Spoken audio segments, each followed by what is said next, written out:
All right, here we go. It wasn't showing. So, all right, everybody, welcome back to the Arch Assessment. This is Arch from Arch Assessment. Along with me, I have CJack from CJack Productions. How you doing? Doing good.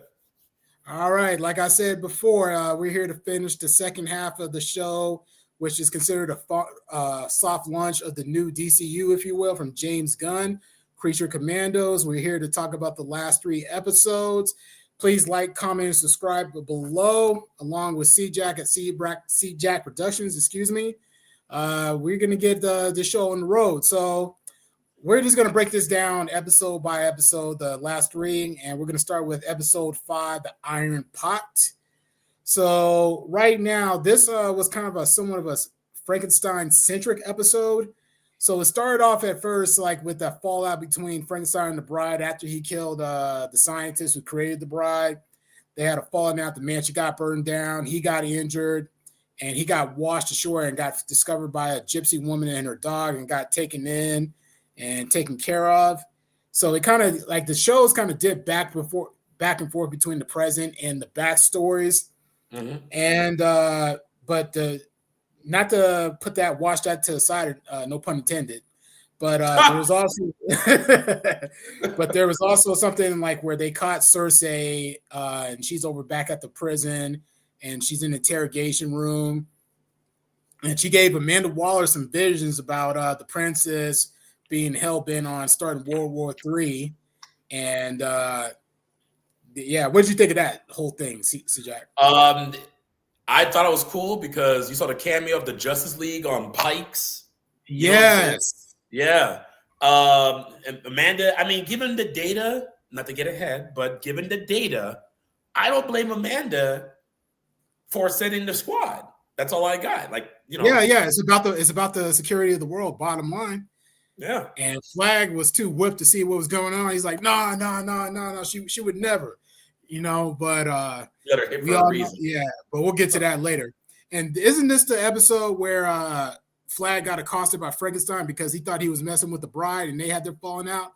Yeah, because Flag was like, because you're right. You know why? Because those episodes are split.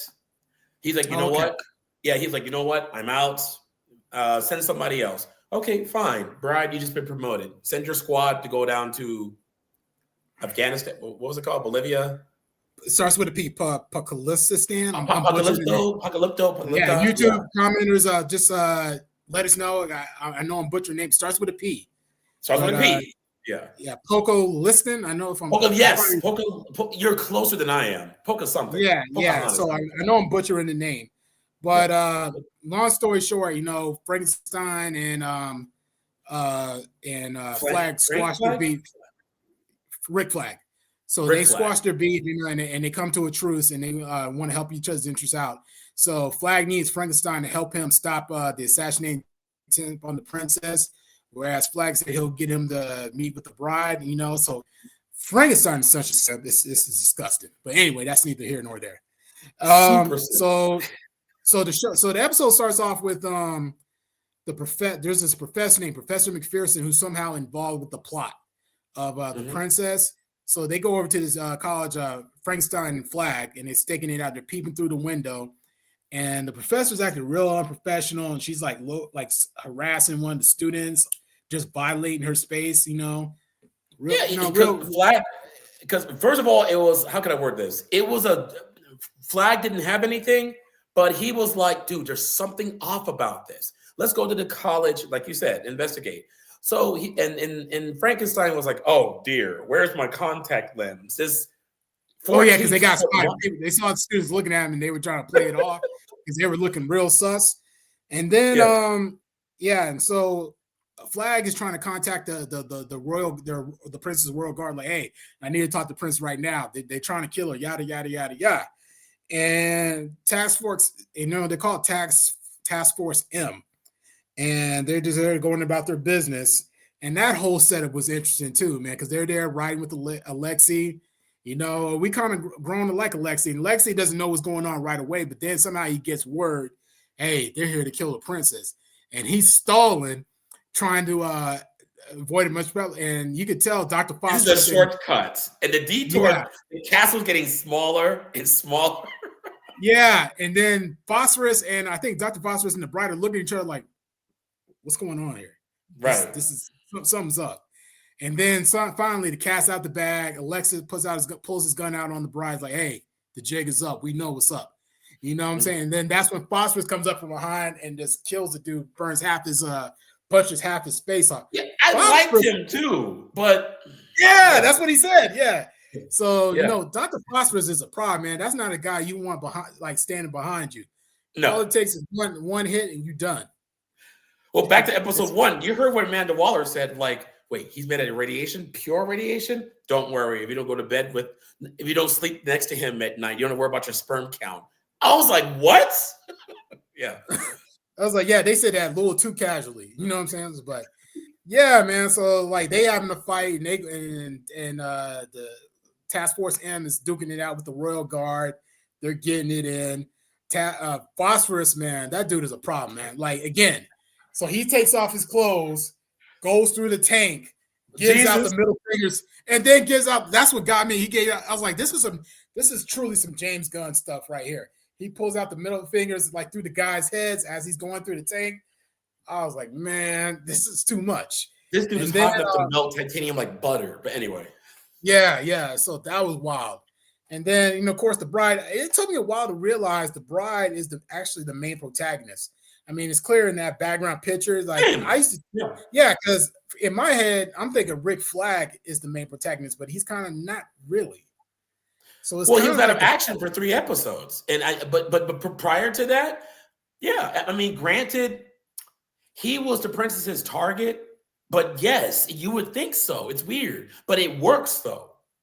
But go on. Yeah, but so they duking it out, and while this is going on, Rick Flag and Frankenstein are going over to the professor's house to see what they can find some clues. And of course, Frankenstein being Frankenstein is like, I'll go sniff her dresser. I forgot about that. No, he said something like, I'll send for a panty closet. So he said something real deviant. No, because he was like, hey, I got downstairs. You go up. He's like, hey, no, I got down here. You go upstairs. Ooh, the panty closet. And Rick was. No, he said that. I think he said that before they got to the house. Yeah, that's true. Yeah. I'm like, this guy. But Frankenstein scares me too. That's not a dude I want to get too lax around, man. Because real quick, you heard what he said with the ugly blind lady going backwards. Sorry, one of the flashbacks. He was like, "Lady, I still got the shotgun. I will shoot you." He's not, and he will. Yes, he's not. Even if you're an ally, he's not okay. He is not okay. He sounds. Neither is Phosphorus. Neither is Phosphorus. No, Phosphorus. Listen. Phosphorus has a reason, but you're getting to that. Yeah. We'll get to that in a minute. I'm sorry, but so they find out. Long story short, that the actual professor got killed. So they find her corpse upstairs, and it turns out the professor they saw at the college is actually Clayface. Didn't see that coming. That was an interesting turn of events. So they duke it out. They're trying to sneak out. Clayface spots them. Clayface is giving Flag and Frankenstein that work. Even Frankenstein was having trouble, remember? And he's a powerhouse. But Clayface is one of Batman's top tier opponents physically. Yeah, so I'm not surprised. Yeah, Flag was doing what he can, but he got his back broken. He damn near got killed. I mean, Frankenstein, you know what I'm saying? He came out at the end of it. He still came out okay, but he was struggling too. But long story short, Frankenstein finally got the best of him by shocking him because he had a plug in the socket. So so that was an interesting turn of events right there. So Flags is hospitalized. He's done. But then back to the flashback. Then we see Frankenstein with the gypsy woman, and he's letting her know, I can't let go of the bride. I got to go. Because she was trying to say, yeah, you could stay here and all that stuff. He's like, nope, I got to bounce. And this goes to show that Frankenstein is not a good guy. No. He bashes the old gypsy woman's head, leaves the dog outside, but he takes the dog with him. At least he didn't kill the dog. I was like, not Sparky. Yeah, James Gunn. I was waiting for him to kill the dog too, but they ain't going to go there. Yeah. Thankfully, unless it's John Wick, it seemed like there's this unwritten rule: you don't touch animals. I don't care how sadistic you are. Mm-hmm. John Wick seems like there's an exception, but it seemed like it's this rule of thumb: you don't touch them animals. People don't play about them animals, about them dogs. Yeah, but at least he took the dog with him. I mean, I guess there's that. He's not all there, dude. But go ahead, you got it. And then, so that I was kind of hoping for the best, but no, go ahead. No, my fault. And then Frankenstein on the jet, the private jet. Yeah, that was scary too. That was creepy too. And he was like, nah, what's with this guy in no regard for human life? He's like, the captain was like, what's going on back here? And Frankenstein's monologues are fucking frightening. He's like, hey, funny. He's like talking to this one dude. Oh, how you doing? My name is Frank. Listen, so funny and then story. He gets there and starts eating. Yes, he was wiping his hands, gentleman like with a napkin. He's like, let me tell you a story. There's this bride, funny little thing, delusional, but she thinks she doesn't want me, but I know better. And this country and everything, this is good. And the blood is still splattered. He doesn't care. There's still a corpse right in front of him. Yes. I was like, what is wrong with this dude? And blah, blah, blah, blah, blah. He was like, hey, listen, in short, around. And the captain has no choice. I had to throw that. But the way he has no regard for human life is staggering. He's just super simple. Yeah. But that's all I got on him. Yeah. So that part, yeah, man, it's just like, yeah, I do not want to be on that guy's bad side, man. Who can tell? Yeah, because he's just unpredictable. You never know when he's just going to catch a body. But yeah, so what did you think of this episode? It was just another great addition. And I think, you know what? I was wondering why Frankenstein wasn't originally part of the squad, even though he's in the credits. But I understand there's a backstory. Gunn is good because he gives you just enough before you get like, okay, now I know who the cast and crew is. And then it's like, well, where's Frankenstein coming into play? And the last tail end of what? From 5, he was introduced in 4. No, he was introduced at the end of 1. He was introduced at the end of 1. Oh, was he? Okay, I'm sorry. But they foreshadowed him though. But there was always a tidbit. Now you got his full backstory in regards to him and the bride now. I loved it, that episode, yeah. So that was a good addition, and that kept on. And then now the transition into episode 6, which is called Priatel Skillet, I want to say. Yeah. So this is a Dr. Phosphorus backstory-centric episode. So we got to see how Dr. Phosphorus became Dr. Phosphorus. So he was a scientist who was getting funded by some mobsters, one by the name of Rupert Thorne, apparently. And you know who that is from Batman? No. Oh, Thorne was one of Batman's when he was up and coming. We're talking, Thorne was, okay, sorry guys. We saw Penguin. So there's the Falcones, and who's the rival? The Maronis. The Maronis. They're up here in Gotham. Then there's Penguin. Then there's Rupert Thorne. Thorne was basically Batman's C-lister gangster opponent. He was in 8 episodes in the original series. So he was nothing to sneeze at, but no superpowers, just a regular mobster. And I was like, oh shoot, they got Rupert Thorne. But I was just a cameo. So it takes place in Gotham. That's all. Right. Gotcha. Okay. Oh yeah, I didn't know who he was. So so we got to see like what happened to him. So the short version is he was running some experiments trying to figure out how to cure cancer. Correct me if I'm wrong here. So was he trying to figure out a way to cure cancer? And he found out there it wasn't a cure. It was a cure, but it could lead to it had a lot of potential. He's like, dude, the doctor was like, I know Rupert Thorne, these guys have really bad money, honey, but these guys can cure cancer without the symptoms, the radiation treatments, the losing of the hair. It's worth it. And I agree with him. Yeah, and of course his wife had a bad feeling about this, but he thought he could work with it. And when his wife and kid ended up getting killed, and they threw him in the radiation chamber just for S's and giggles. Dr. Manhattan. Yeah. And they thought, that they were killing him, but that's when they actually turned him into the monster we now know as Dr. Phosphorus. And he goes on his psycho revenge killing spree. That was a whole interesting thing in and of itself. So he shows up to the Rupert Thorne's gate, and the way he killed the guard is like, can I call? Dude, one by one. And the guy looked at himself in the mirror. You've seen Batman 1. It's relevant. basically the Joker. Remember, he was like, mirror. Yeah, he saw himself in the mirror in the window. So he's glowing in the dark. He cracked.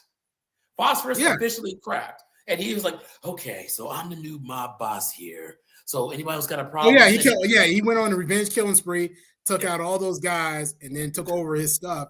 And he's like out getting it in. And I like the whole sequence. Yeah, and I like that whole direction sequence where it shows him like dancing with his wife in his old life, and then it cuts to him like burning somebody out.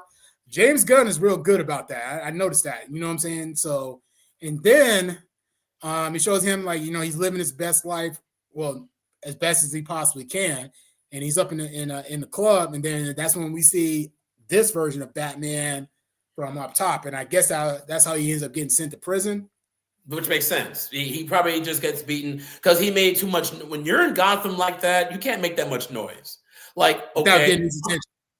Bingo. Exact. Now you understand the game. Like Rupert Thorne, okay. Like I told you, he was a low-tier mob boss. He's like, Batman was like, all right, somebody probably whacked him. And then he was going after this person, then this person. And Bruce was like, okay. And you saw. Yeah. Interesting backstory. I didn't think he ran into the Bat, which obviously Amanda Waller probably got his hands on him later afterwards. Yeah. And then in the cut with that, they're still going on with the fight with Task Force M and that Royal Guard. I'm sorry, we're forgetting the most important thing. So, wait, I'm not getting ahead of you. Wait, no, we're talking about his flashback that takes place. Okay, no, I'm not.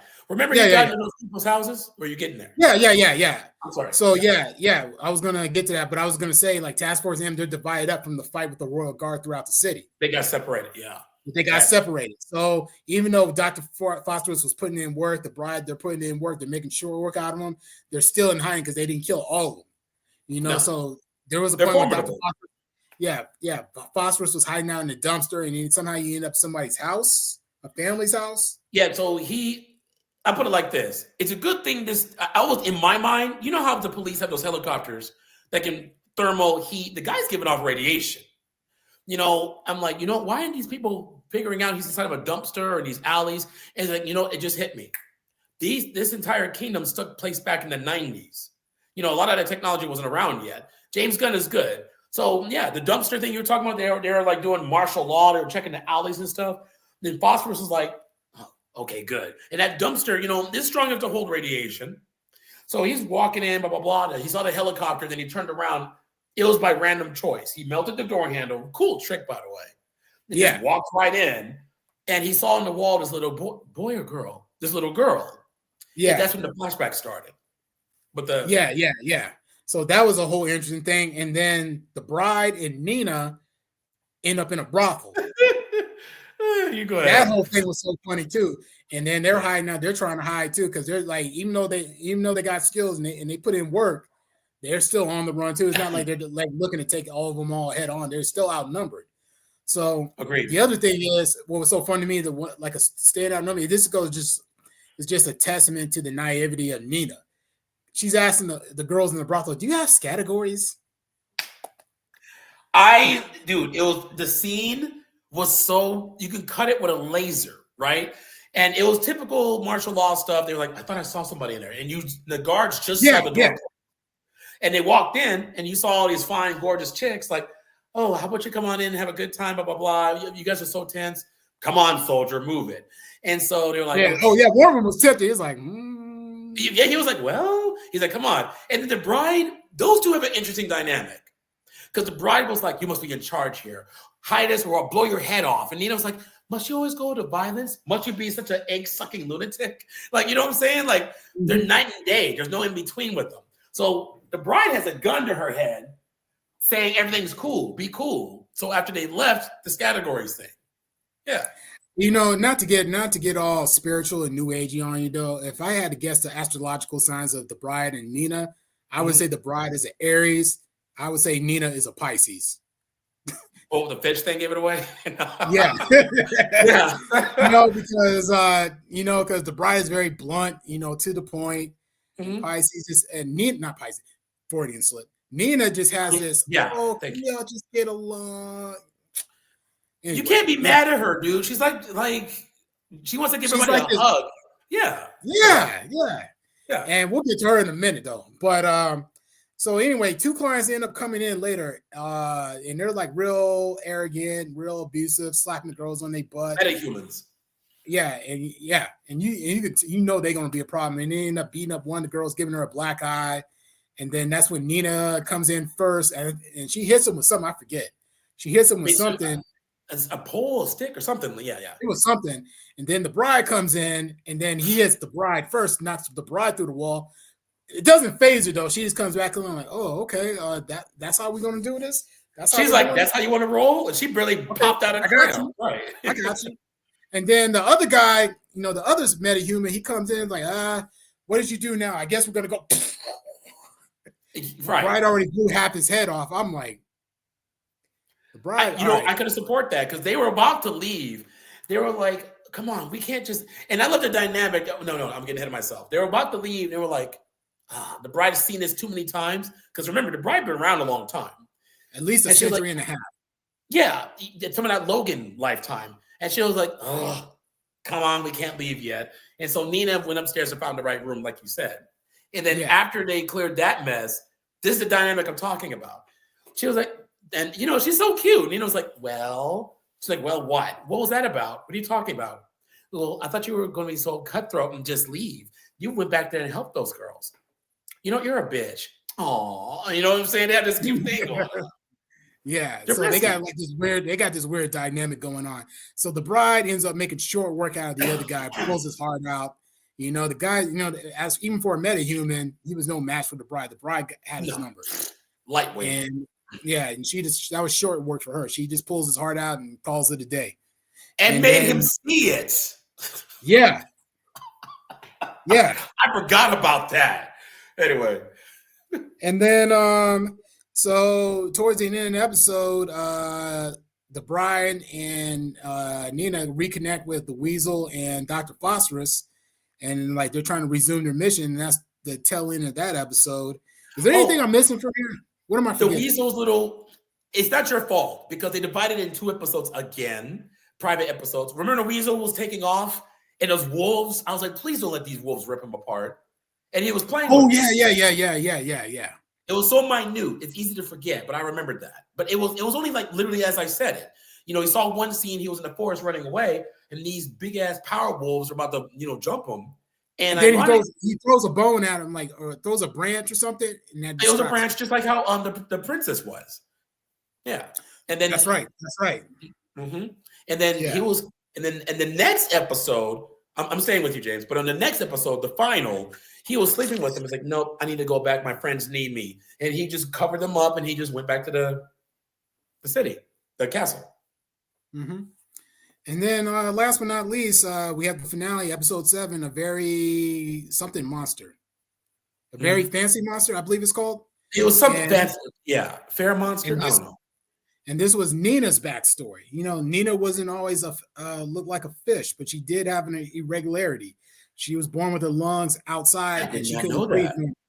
Yeah, I had no idea either. So that actually was kind of very sad to me. You know what I'm saying? Because the mother was super depressed and she couldn't handle it, and she just left it. And the dad, bless his heart, stuck around. Good guy. He did everything in his scientific know-how to keep her breathing. Yeah. Yeah, he kept her breathing. He made this device to keep her breathing. And then he took a chance and he tried to do something where she didn't have to breathe anymore. But unbeknownst to him, it ended up turning into what we now know her as now. Right. And it was just sad to see her growing up and getting bullied and ostracized by all the other kids. And I just hated it. We know how that lifestyle is. And then he was calling her ribbit and all that stuff. So I was like, yeah, it was like gross. I watched a movie or a show once, and it's a very short line. He's like, dude, aren't you different enough? And it's true. Regular people like you and me, you know what I'm saying? We're cool. Can you imagine her? She had gills. Come on, you don't get more. What are you gonna do? Yeah. And anyway. Then, so that whole backstory, like I'm gonna be bouncing back and forth between that. You good? Yeah. I remember the other thing with Frankenstein just got off the plane, and he's in a cab talking and monologuing to himself, and the whole time the cab driver looks like he's like 1 second away from peeing his pants. And, I don't know. I don't know we didn't see it though. I was like, we don't know what Frankenstein said to him though. but the dude just looked shook. You know what I'm saying? Like the driver. Well, no, no. He was driving, and again, he was perfectly cast for Frankenstein. He's like, "Oh, it's good to be back here. Look at my face. It's good to be back here again. I can't wait to see the castles and my bride this and my bride." It's always one-track mind for somebody who's been alive for almost 200 years. My bride this. I got a funny story. I got to stop her from making a mistake, a grievous one. I'm surprised he remembered the damn mission flag sent him on because he's one-track minded. He's like, well, man. For the ride. And he just gets out, and like you said, the cabbie was like, I'm retiring today. You know, Yeah.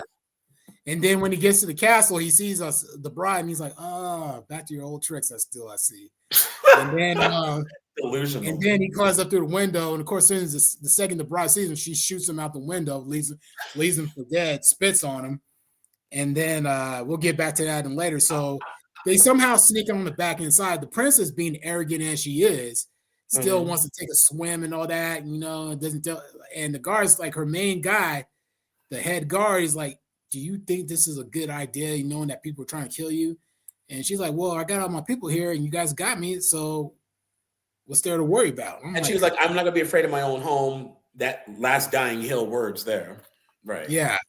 And then she's swimming, and then so Dr. Phosphorus, melts through the wall. It takes him a minute, but he gets through it. And then they're sneaking in the back, all four of them. And then that's when the bride gets the idea of Nina should be the one to kill her because she's the best person that can swim underwater and mimic her underwater and then get her from behind, catch her slipping. Solid plan. And Weasel, it makes sense. Weasel, is acting real funny because he seems to have a attachment toward, not an attachment per se, but he seemed to like the princess because she's the one that like played fetch with him. That, and the internet is saying that the princess, and it's a stretch. It's a stretch even for me. They're saying she's that little girl that he rescued before the whole school burned down. But he sees her as that. He sees her as that.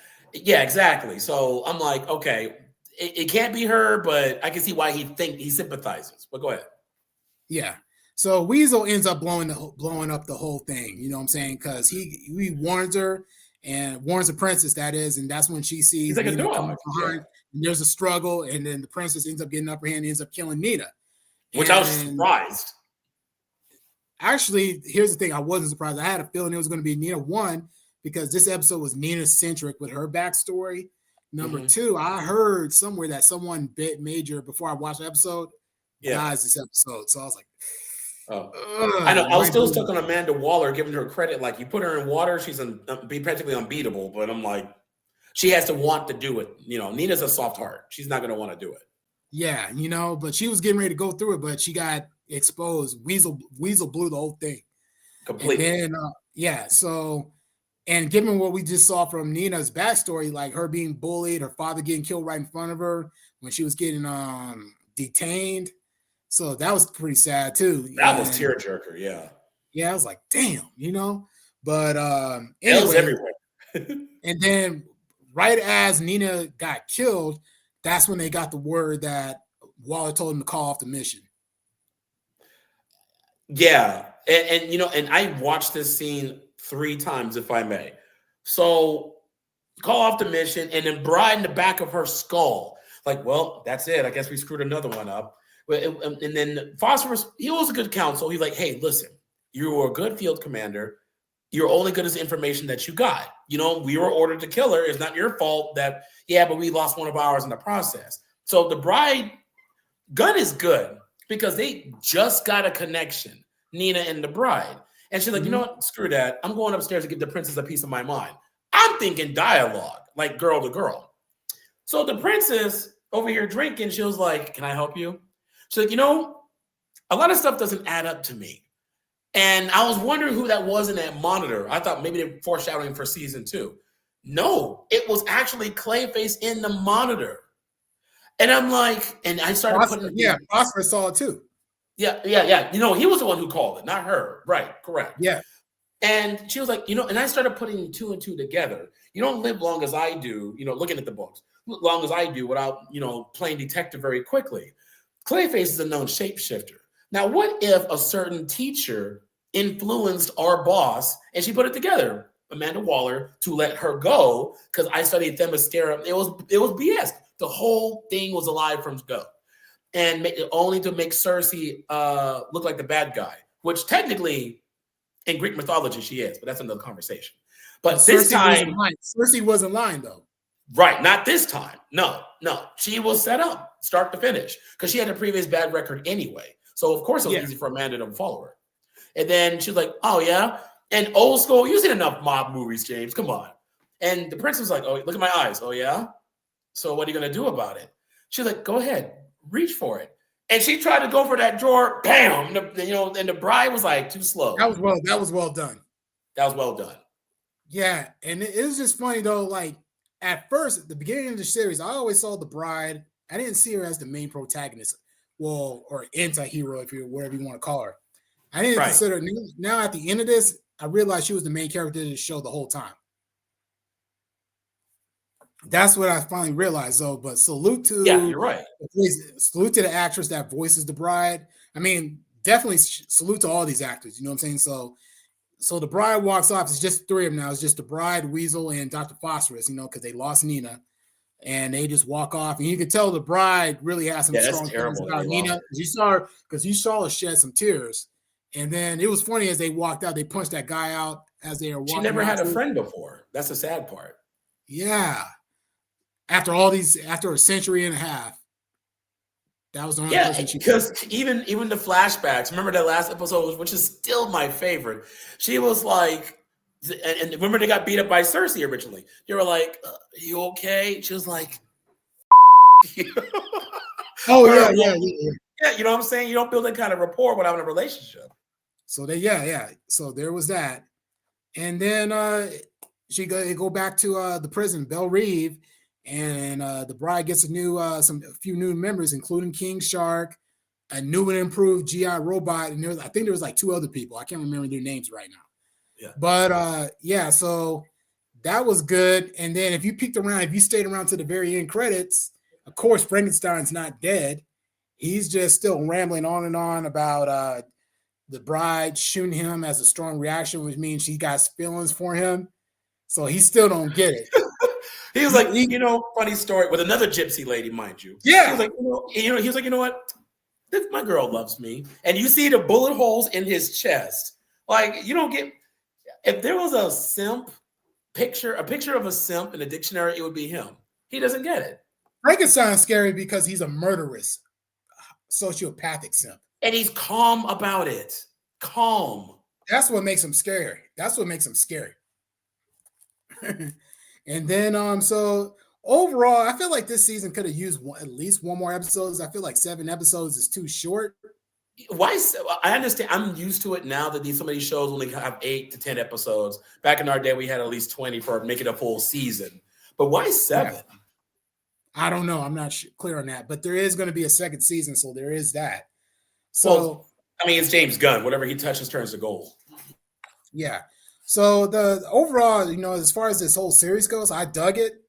I think what made the show was the backstories. I felt like the overall plot was lacking somewhat.